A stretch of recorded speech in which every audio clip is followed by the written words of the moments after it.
யாழ்ப்பாணம் வடமராட்சி தெற்கு மேற்கு அதாவது கரவட்டி பிரதேச சபையில் நேற்று முன்தினம் இடம்பெற்ற அமர்வில் கடும் வாத பிரதிவாதம் இடம்பெற்றிருக்கின்றது.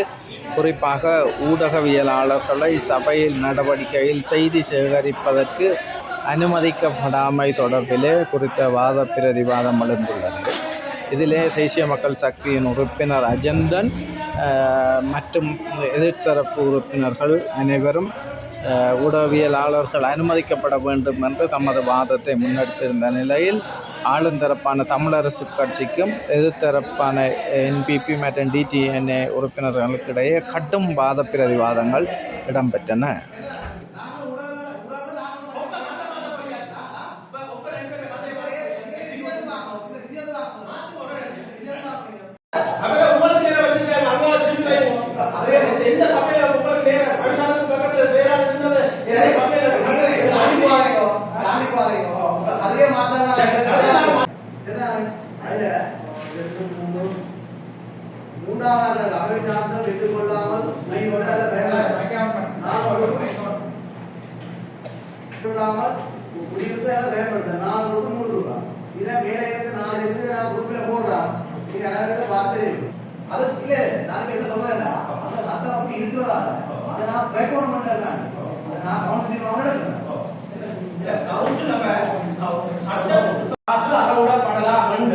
மக்களுக்கு ஒரு பொய்ப்பிரச்சாரம் மக்களுக்கு மட்டும் இல்லை, உறுப்பினர்களை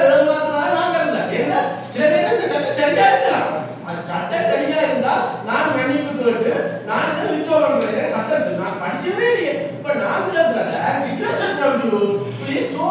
இல்ல நீங்க இதை வந்து உங்களுக்கு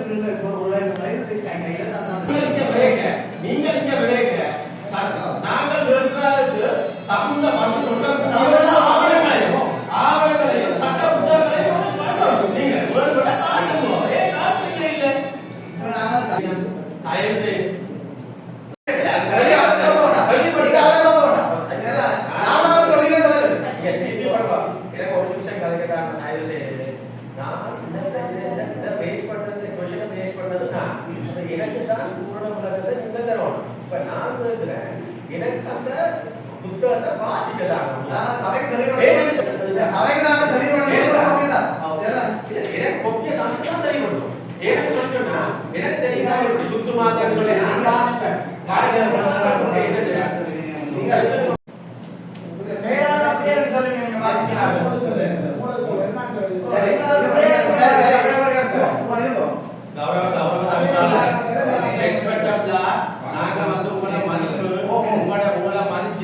கௌரவமா நாங்க வினயமா கேட்கிறோம். கௌரவ தவிசாளர் அவர்களே, இந்த சட்டத்திற்கு 100 ரூபாய் காசு அறவிடலாம் என்று இந்த சட்டம் சொல்ல வேண்டும். அதனால நாங்கள் 100 ரூபாய் சனத்துக்கு கூட வேண்டும். குறைஞ்சது ஒரு வருஷத்துக்கு 5000 அறவிடலாம் என்று நீங்கள் போட்டுக்கிறீங்க. இதுல எனக்கு சந்தேகம் ஏற்படுது. அதைத்தான் நான் சொல்றேன். இது வந்து கரவட்டி பிரதேச சபை மக்களுடைய வாழ்வாதாரத்தில் இருந்த மக்கள் பிரதேச மக்களை நீங்க கருத்துல கொள்ளாமல் நீங்க சில அநியாயத்தை எழுது 135/54 2021 வெளியிடப்பட்ட விதிமுறைகளுக்கு அமைய அட்டவணை 2 பிரிவு 3 பிரகடன பக்கம் இலக்கம் 112 இன் பிரகாரம் இப்படி எல்லாம் எழுதிங்க. அந்த சட்டத்தை பாதிச்சிருக்கீங்களா? ஆசி கேட்க அது ஒரு வசனம் தரும். 100 ரூபாய் குறைந்தது வெட்டாவதுலாம் சொல்லி அதை ப்ளீஸ் அதை காட்டுங்க. உங்களுக்கு அந்த சட்டம் உங்களுக்கு இப்ப நான் சொல்றேன். நான் இப்ப உங்களுக்கு சொல்றேன். இந்த 100 இதுல வந்து 112 113 டி என்ன சொல்லுது தெரியுமா? உங்களுக்கு 113 டி சொல்லுது மக்கள்கிட்ட ஒன்றே ஆகக்கூடாது, மக்கள்கிட்ட ஒன்றே ஆகக்கூடாது என்று சொல்லி நான் சொல்றேன். நான் சும்மா சொல்றேன். ஏன்னா நீங்க நிரூபிக்க இல்லையே, அதனால நான் சும்மா சொல்றேன். ஏன்னா ஒன்று சட்டத்துக்கு நாங்க தலைவணங்க எல்லாரும் பிரச்சனை இல்லை. ஒரு பொய்யான சட்டத்தை கொண்டாந்து நீங்க இன்னைக்கு போறீங்க. இந்த சட்டம் சரியாக இருக்கலாம், அதுல எந்த மாற்றம் இல்லை. சரியா சொல்றேன். போட்டு காட்டுங்களா? ஏன் போட்டு காட்டுறீங்க? இல்லை சரியா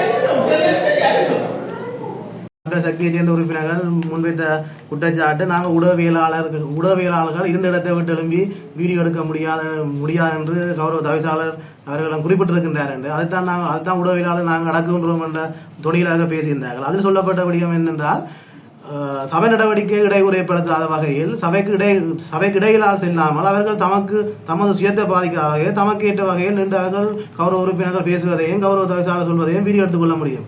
இதனை விளங்கிக் கொள்ளாது ஒரு பொய்யான குற்றச்சாட்டுகளை சமூகத்துக்கு மக்கள் மத்தியிலும் கொண்டு சேர்ப்பதற்கு இந்த தேசிய மக்கள் சக்தி முயற்சிக்கின்றது.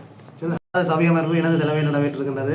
கௌரவ தவிசாளர் அவர்கள் ஒரு செயலமைப்புகளுக்கு அண்டிக்கு சென்றிருப்பதன் காரணமாக இன்றைய தினம் எனது தலைமையில் சபை அமர்வு நடைபெற்றது.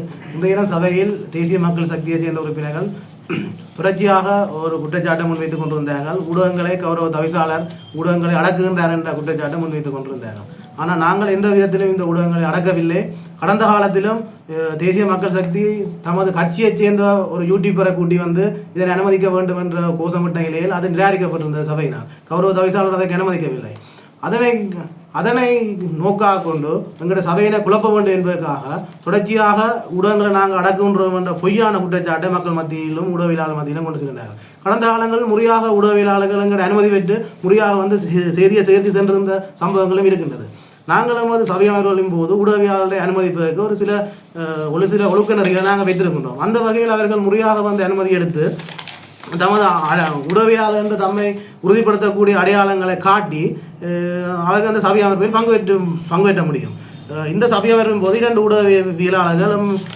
ஊடகவியலாளர்கள் இந்த சபையை கலந்து கொள்வதற்காக எங்களிடம் அனுமதி கோரியிருந்த நிலையில் ஒரு ஊடகவியலாளருடைய அனுமதி நிராகரிக்கப்பட்டிருந்தது. அவர் இலங்கையில் பதிவு செய்யப்பட்ட ஊடக நிறுவனங்களில் பதிவு செய்யப்பட்ட ஐசிஐ கொண்டிருக்கவில்லை. இந்தியாவில் பதிவு செய்யப்பட்ட ஐசிஐ கொண்டு வந்த காரணத்தினால் நாங்கள் அதை நிராகரித்திருந்தோம். இன்னொரு ஊடகவியாளர் முறைப்படி தமது அடையாளத்தை உறுதிப்படுத்தி தனது ஐடியை கொண்டு வந்து காட்டி இந்திய சபையர்கள் பங்கு பெற்றிருந்தார். இது முக்கியமாக அவர்கள் தொடர்ச்சியாக பொய்யான தகவலை மக்கள் மத்தியிலும் கொண்டு சேர்க்கின்றார்கள். தேசிய மக்கள் சக்தி தொடர்ச்சியாக ஊடகவியலாளர்கள் அடக்கி கொண்டு வர நிலையில் இன்றைய தினம் இந்த தேசிய மக்கள் சக்தியைச் சேர்ந்த உறுப்பினர் எங்களை பார்த்து ஊடகவியல் அடக்கின்றோம் என்று சொல்வது ஒரு வேடிக்கையாக இருந்தது. அந்த வகையில் நாங்கள் ஊடகவியலாளர் அன்பாக கேட்டுக்கொள்வது, எங்கள் ஊடக நண்பர்களிடம் அன்பாக கேட்டுக்கொள்வது, நாங்கள் எந்த விதத்திலும் ஊடகவியலாளருக்கு எதிரானவர்கள், நாங்கள் பல ஊடகவியலாளருக்கு ஆதரவான போராட்டங்களும் பங்கு பெற்றிருக்கின்றோம், ஊடகவியலாளருக்காக நின்றிருக்கின்றோம். முறையாக இந்த கூட்டங்களை நடத்துவதற்குரிய அனுமதியினை பெற்று ஊடகவியலாளர் உள்ளுக்கு வருவராளாக இருந்தால் நாங்கள் அனுமதிப்பதற்கு தயாராக இருக்கின்றோம். எங்களுக்குரிய கூட்டங்களுக்கு இடைஞ்சலாக இல்லாமல் அதுக்கு இடையூறு விளைவிக்காமல் அவர்கள் முறையாக அந்த செய்திகளை சேர்த்து செல்லக்கூடிய அனுமதியினை நாங்கள் வழங்குவோம் கட்டாயமாக. இதில் சொல்லப்பட்டிருக்கின்ற விடயங்களில் ஒரு விடயத்தில் ஒரு சில எழுத்து முரண்பாடுகள், ஒரு விடயத்தில் ஒரு புரிதல் இன்மையினால் சில தவறான புரிதல்கள் ஏற்பட்டிருக்கின்றது. ஆகவே நாங்கள் அந்த விடயங்களையும் திருத்தி நாங்கள் ஊடகவியலாளர்களின் சுதந்திரமான செயற்பாட்டுக்கு நாங்கள் இனிவரும் காலங்களில் அனுமதி அளிப்போம். இந்த பொய்யான தகவல்களை ஊடகவியலாளர் நம்பாமல் நம்மளுடன் பயணிக்க வேண்டும் என கேட்டுக்கொள்கிறேன். நன்றி. நான் இதில் என்ன ஒன்றை நான் குறிப்பிட விரும்புகின்றேன். இன்று ஒரு ஊடகவியலாளர் மட்டும் சமூகம் அளித்திருந்தார் சபைக்குள். அவருக்கு கடுமையான சட்டங்களை அவர்கள் எங்களுடைய கரவட்டி பிரதேசபனுடைய தவிசாளரும் செயலாளரும் இணைந்து கடுமையான சட்டங்களை அவர்கள் முன்மொழிந்து அவருக்கான ஒரு கடிதத்தை கொடுத்து அந்த கடிதத்தில் வந்து சிக்னேச்சர் கையெழுப்பத்தை இட்டுத்தான் அவர்கள் உள்ளுகளை அனுமதித்திருந்தார்கள். அந்த சட்டங்கள் மூலம் அதில் இருக்கிறது நாங்கள் நினைக்கிறேன் 1 தொடங்கி 14 வரையிலான அந்த சட்டங்கள் வந்து பாயிண்ட் ஃபார்மில் கொடுக்கப்பட்டிருந்தது. அந்த சட்டத்திலே வந்து சில விடயங்கள் வீடியோவை எடுக்க வேண்டாம், ஊடகவியலாளர்கள் வீடியோவை எடுக்க வேண்டாம், நீ சமூக வலைத்தளங்களிலே பதிவிட வேண்டாம் என்ற கூறும் அளவுக்கு தான் அந்த சட்டங்கள் அதிலே மென்ஷன் பண்ணப்பட்டிருந்ததை கண்கொள்ளாக காணக்கூடியதாக இருந்தது. வேணுமென்று சொல்லி அந்த சட்டங்களையும் நாங்கள் உங்களுக்கு காட்டுறதுக்கு தயார் நிலையில் இருக்கின்றோம். அடுத்ததாக வந்து இந்த பிரதேச சபையினுடைய குறித்த இந்த எங்களுடைய இந்த ஊடகவியலாளர் ஒரு குறிக்கப்பட்ட இடத்தில் மட்டும் கதிரையை போட்டு அமர்த்தப்பட்டிருந்தார். நீங்கள் ஒழும்பக்கூடாது, எந்த இடத்துக்கும் நடந்து திரியக்கூடாது என்ற ஒரு கடுமையான சட்டத்தில் அவர் இருந்த ஒரு கோணரில் வந்து ஒரு ஒன் சைட் கோணரில் இருக்கும்போது அடுத்த கோணரில் இருக்கிறாக்களை படம் குடிக்கக்கூடிய மாதிரி இருந்தது. ஆனால் அவர் இருந்த பக்க கோணரில் இருந்த ஆக்களை வந்து படம் எடுக்க முடியாத சூழ்நிலை இருந்தது. அப்போ ஒரு ஊடகவியலாளர் உள்ளுக்கு சமூகம் அளித்தும் அவருடைய குரல் வலை கூடி அங்கு நசுக்கப்படுகின்றது. இதை நீங்கள் வேணுமென்று சொல்லினால் உள்ளுக்கு வந்த அந்த ஊடகவியலாளருக்கு அது நன்றாக தெரியும். அவர் மூலம் கூட நீங்கள் அதை தெரிஞ்சு புரிந்து கொள்ளலாம். வந்து உண்மையிலேயே வெகுசன ஊடக அமைச்சால கொடுக்கப்பட்ட ஒரு ஐடென்டி கார்டை யூஸ் பண்ணி அவர் உள்ளுக்கு 3 நாட்களுக்கு முன்னம் அனுமதி பெற்று உள்ளே வந்திருந்தார். ஆனாலும் இங்கே வந்து இந்த முகவர்கள் மூலம் சில நியூசுவல் தகவல்களை பரிமாறுவதற்கு சில முகவர் ஊடகவியலாளர்கள் இங்கு இருக்கின்றார்கள். அவர்களை எல்லாம் அவர்களுக்கு ஐசி இருக்குது, அந்த முகவர் அந்த குறித்த தொலைக்காட்சி தொடர்பான ஐசிகள் கூட இருக்குது. ஆனால் அவர்கள் இங்கு வரும்போது அவர்களை கூடி அனுமதிக்கப்படவில்லை. இது வந்து ஒரு கரவட்டி இது ஒரு சபை. இந்த சபையில் நடக்கிற நன்மை தீமைகளை எங்களுடைய பிரதேச சபையில் வாழ் மக்கள் அறிவதற்கு கூடி அதை வெளியிலே கொண்டு வருவதற்கு கூடி எங்களுடைய இந்த கரவட்டி பிரதேச சபையினுடைய தவிசாளரும் செயலாளரும் முட்டுக்கட்டையாக இருக்கிறார்கள். அது மட்டுமில்லை, இந்த தவிசாளரை சார்ந்த பல உறுப்பினர்கள், அந்த கட்சி சார்ந்த பல உறுப்பினர்கள் கூடி இந்த ஊடகத்தை ஒடுக்கும் முறையாக, இந்த ஊடகங்களுடைய குரல் வழியை நசுக்கும் முகமாக செயற்பட்டு கொண்டிருக்கிறார்கள். கடந்த காலங்களிலும் இது தொடர்பான நாங்கள் காணொலிகளை வெளியிட்டு இருக்கின்றோம். இது தொடர்பாக உண்மையிலேயே நாங்கள் தெரிவிக்க வேண்டியது எங்களுடைய கடமை. நாங்கள் தேசிய மக்கள் சக்தி NPP உறுப்பினராகிய நாங்கள் மக்கள் தான் இதை புரிந்து செயற்பட வேண்டும் என்பதை நாங்கள் இந்த இடத்திலே ஆணித்தரமாக கூறிக்கொள்ள விரும்புகிறோம். நாங்கள் வந்து கரவட்டி பிரதேச சபையினுடைய உறுப்பினர்கள் இன்று வந்து உண்மையிலேயே 2 மணி அளவில் வந்து எங்களுடைய சபா மண்டபத்தில் வந்து இன்றைய வழமை போல கூட்டம் ஆரம்பமாகினது. இந்த நிலையில் உங்களுக்கு தெரியும், கடந்த காலம் இன்றைக்கு 15 சபை அமர்வுகள் நடந்திருக்குது. இன்றோட நாங்கள் இந்த சபை அமர்வு தொடக்கத்திலிருந்து இன்று வரை ஊடகங்கள் வந்து உள்ளுக்குள் ஊடகங்களை அனுமதிக்க வேண்டும் என்று தொடர்ச்சியாக எங்களுடைய தேசிய மக்கள் சக்தி உறுப்பினர்கள் நாங்கள் குரல் கொடுத்து வருகின்றோம். ஆனால் இந்த ஊடகங்களை சுயாதீனத்தன்மையை நசுக்கும் அளவுக்கு எங்களுடைய கரவட்டி பிரதேச சபையினுடைய தவிசாளரும் செயலாளரும் வந்து இந்த ஊடகங்களுக்கு முட்டுக்கட்டையாக இருக்கிறார்கள். ஏனென்று தெரியவில்லை. உண்மையிலேயே நீங்கள் ஒன்று மட்டும் உங்களுக்கு நான் சொல்ல விரும்புகிறேன். இந்த கரவட்டி பிரதேச சபையிலேயே தவிசாளரை எங்களுடைய இந்த கரவட்டி பிரதேச சபை மக்கள் தேர்ந்தெடுத்து அவர்களுக்கு நன்மைகளை பயக்கக்கூடிய அவர்கள் சார்ந்த விடயங்களை வந்து அவருக்கு வெளியிலே வெளிக்கொணர்வு கொண்டக்கூடிய ஒரு சூழ்நிலை அவருக்கு தென்படவில்லை. ஏன் என்றது எங்களுக்கு தெரியல. உண்மையிலேயே என்ன ஒரு விடயம் இதிலே நாங்கள் சுருக்கமாக சுட்டிக்காட்ட விரும்புகின்றோம். கரவட்டி பிரதேச சபையுடைய பல கட்டுமானங்கள் தொடர்பாக முறைப்பாடுகள் இங்கே வந்திருந்த போதும் அது சபை அமர்வுகளிலே அந்த முறைப்பாடுகள் தெளிவுபடுத்தப்படுவதும் இல்லை, அது தொடர்பாக வாசிக்கப்படுவதும் இல்லை. இந்த மக்களுடைய முறைப்பாடுகள் கூடி திட்டமிட்ட சதியாக தங்களுக்குள்ளேயே அமிழ்த்து இதை வந்து நீட்ட போக பண்ணுகிறார்கள். இதை நாங்கள் வன்மையாக உண்மையிலேயே கண்டிருக்கின்றோம். எங்களுடைய கரவட்டி பிரதேச மக்களுக்கு நாங்கள் என்ன உதவியை, இந்த பிரதேச சபை உறுப்பினர்களுக்கு நாங்கள் என்ன உதவியை செய்ய வேண்டுமோ அந்த உதவியை செய்வதுதான் எங்களுடைய உறுப்பினர்களாகிய ஒரு கொள்கை இலட்சியம் கடமையாக இருக்க வேண்டும். ஆனால் இன்று நாங்கள் இங்கே ஆட்சி அமைக்க முடியாத சந்தர்ப்பம் ஏற்பட்டாலும் தேசிய மக்கள் சக்தி சார்பாக இந்த கரவட்டி பிரதேச சபை மக்களுக்கு எங்களாலான அர்ப்பணிப்பையும் எங்களாலான பணிகளையும் நாங்கள் செய்து வருகின்றோம் என்பதை இந்த விடயத்திலே நாங்கள் குறிப்பிட விரும்புகின்றேன். அதே நேரம்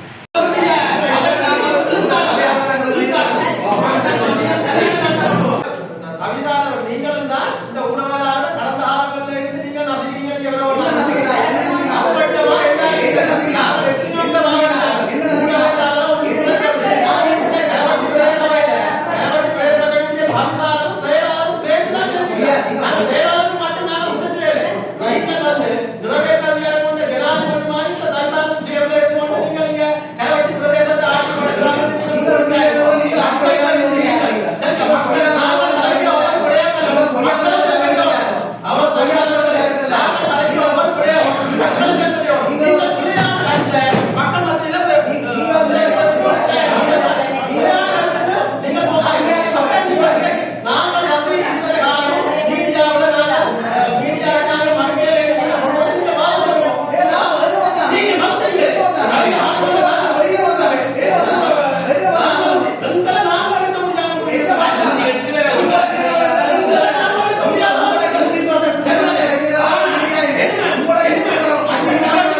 தமிழ் தகவல் போனாங்க. இந்த முறை தான் உளவியலாளர் நம்ம இல்லைனும் இன்னொரு உளவியலாளர் மற்றவர்களுக்கு அனுமதியை கேட்டிருக்கேன். இப்போ அவைக்கு நான் மற்ற உளவியலாளர்கள் எங்களுக்கு அனுமதி கொடுக்க முடியாமல் விட்டது. அந்த உளவியலாளர் இல்லை உளவியலாளர் அடையாளப்படுத்தக்கூடிய ஆவணங்கள் அவரிடம் இருக்குது. இப்போ தமிழ் இல்லைன்னு உளவியலாளர் அடையாளப்படுத்தக்கூடிய ஆவணங்கள் இருந்தது. இப்போ நாங்கள் அவருக்கான கொடுத்துருக்கோம். அப்ப நீங்கள் இதை சேராதான் நீங்கள் இந்த சட்டம் என்ன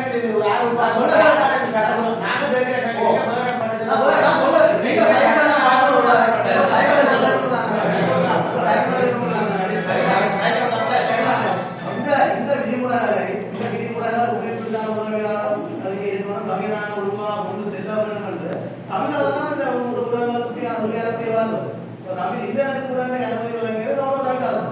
இன்னைக்கு நான் எந்த தெரியும் நான் தவறு எடுத்துறேன். அப்ப இது சம்பந்தமாக சேராத குற்றஞ்சாட்டுவது ஒருத்தருடைய ஊடகங்களை கரவட்டி ஊடகங்களுக்கு அனுமதியை வழங்க நடக்குது என்ற விஷயத்தை நான் மறக்கிறேன். ஏன்னா கடந்த காலங்களையும் நான் ஊடக அனுமதியை கொடுத்துருக்கேன். நியூஸ் பாஸ் மட்டும் முறையாக அனுமதி எடுத்து இந்த சபைக்கு சேர்ந்து அதுக்கு பிறகு முறையாக அனுமதி எடுக்கிறது கேட்கிறேன். ஆனா இந்த முறை நான் திருப்பி சொன்னவால நம்ம தமிழ் இல்லைன்னு என்னுடைய அனுமதி கேட்டல. நாங்க தமிழ் இல்லைங்கிற உங்களை விடயங்களுக்கு உட்பட்டு இந்த ஊடகத்தை வைத்திருக்கிறபடியா நாங்க அதற்கு அனுமதி கொடுத்துருக்கோம். சரிதானே? நான் திருப்பி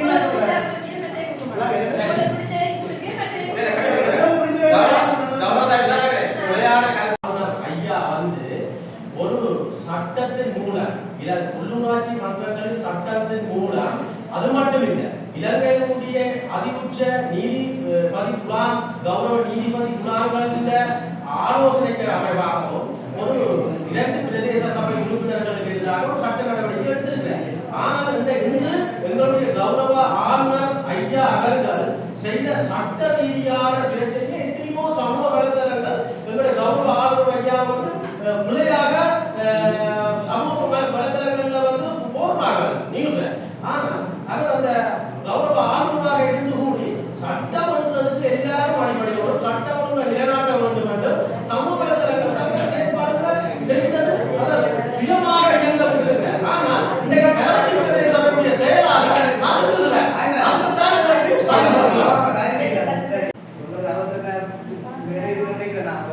அந்த காசு நாங்கள் பயன்படுத்த முடியாத முடிவடையும் எங்கட அலவன்ஸ்ல இருந்து அந்த பணத்தை விட்டாமல் அந்த இருக்கிற அந்த காசை பயிருக்கு பயன்படுத்த கூட தீர்மானம் கொண்டு வருது. ஏன்னா நாங்கள் ஒவ்வொரு மாதம் இந்த ஊடகங்களுக்கு நாங்கள் கொண்டு வரணும். அப்படி நான் தொடர்ந்து நாங்கள் அப்படியே காட்டி வந்தோம்னா இன்றைக்கு ஏதோ ஒரு விதத்தில் ஒரு ஊடகத்தின் வந்து இருக்கிறேன். அது உண்மையிலேயே சந்தோஷத்துக்குரிய விடயம் தான். ஆனாலும் ஏரிய 2 இந்த சபையில இந்த சபை உறுப்பினர்களுக்கு நான் தெரிஞ்சவன் ஏரிய இது எங்களுடைய மீடியாக்கள் வந்து வரவழைக்க அவைகளுக்கு வந்து கடுமையான எச்சரிக்கை விடப்பட்டிருக்கிறது. உங்களை கோர்ட்ல கொண்டு போய் போடுவேன். அப்ப அப்படியான சூழ்நிலையெல்லாம் இங்கே நடந்திருக்குது. கௌரவ தவிசாளர்களே, இந்த சபை வழிநடத்தும் தலைவர்களே இதை கொஞ்சம் சரியான நீதியான தீர்ப்பு இருக்கிற சபைக்கு இந்த கரவட்டி பிரதேச சபைக்கு நீங்கள் பெற்றுத்தரணுன்றது இதன் அடிப்படையில எங்களுடைய இந்த சபையினுடைய செயலாளர் கரவட்டி பிரதேச சபையினுடைய செயலாளர் ஒரு இவர் உள்ளுக்குள்ள சொன்னால் மீடியா அவர் வந்து ஒரு ரிக்வெஸ்ட் அனுமதி லெட்டரை போட்டு தான் உள்ளுக்குள்ள வரணும். அது ஓகே, அது பிரச்சனை இல்லை. அனுமதி லெட்டர் எடுத்து அதை சைன் பண்ணி கொடுத்து தான் வரணும். அது போட்டுக்கிறத நான் பாய்ச்சி காட்டுறேன். இந்த விஷயம் உங்களுக்கு இன்று இந்த சபையை தலைமையாக நடத்தி கொண்டிருக்கிற உங்களுக்கும் தெரிஞ்சிருக்குமோ எனக்கு தெரியல கௌரவ சபையுடைய தலைவர்களே. அப்ப அந்த விதத்துல முற்பக்கத்தில் இந்த போர்முல குறிப்பிடப்பட்டிருக்குது. முற்பக்கத்தில் குறிப்பிடப்பட்ட விவரங்கள் கொண்ட நான் கீழ் குறிப்பிடப்படும் நிபந்தனைகளை ஏற்று சபையின் அமர்வுகளை அவதானிப்பதற்கு மட்டும் உடன்படுகின்றேன் என்று ஒரு கெடிக்கொண்டு போட்டு, முதலாவது அடையாள அட்டை பதிவுகள் என்று உள்ளே அனுமதிக்க முடியாது. 2வது நபர்களுக்கிடையே கலந்துரையாடல் முற்றுமுழுதாக தடை செய்யப்பட்டு அமைதியை செயல்படுத்த வேண்டும். வரவேற்கின்ற விஷயம் இது.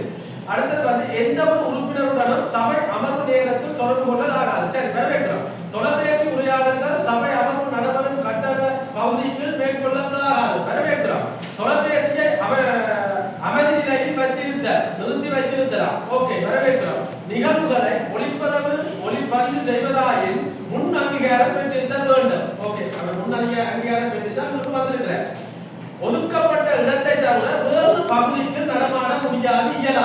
கௌரவ தலைவர்களே இந்த பக்கம் இருக்கிறார்கள அவர் எடுக்கலாம். அந்த பக்கம் ஒரு முக்கியமான எங்களோட கௌரவ உபதி கௌரவ உறுப்பினர்கள் கலைக்க போற, கௌரவ கலஞ்சோதி ஐயா கலைக்க போற, கௌரவ ரூபன் கலைக்க போற, கௌரவ கண்ணன் கலைக்க போற என்று சொல்லி சொன்னா அந்த ஒளிப்பதவாக எப்படி கேட்கறது?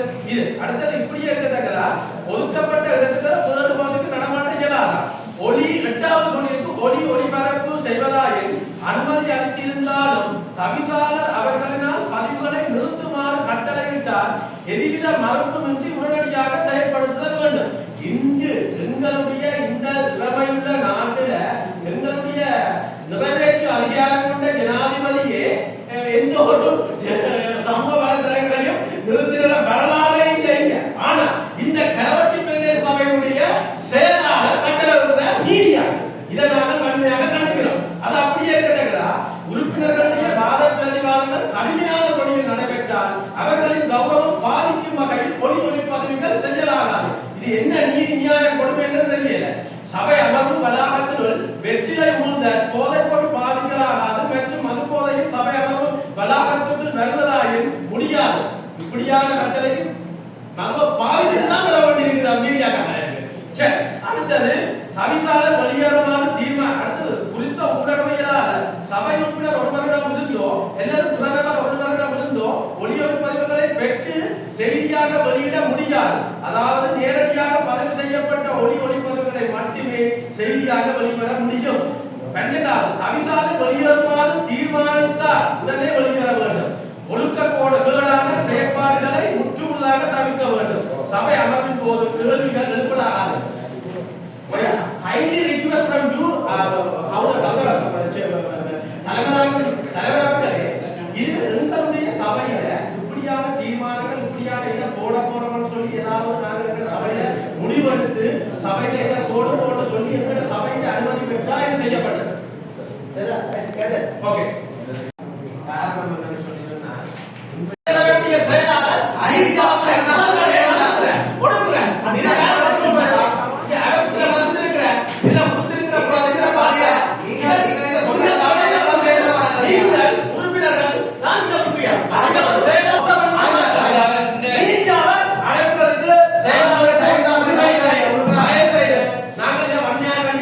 மீடியா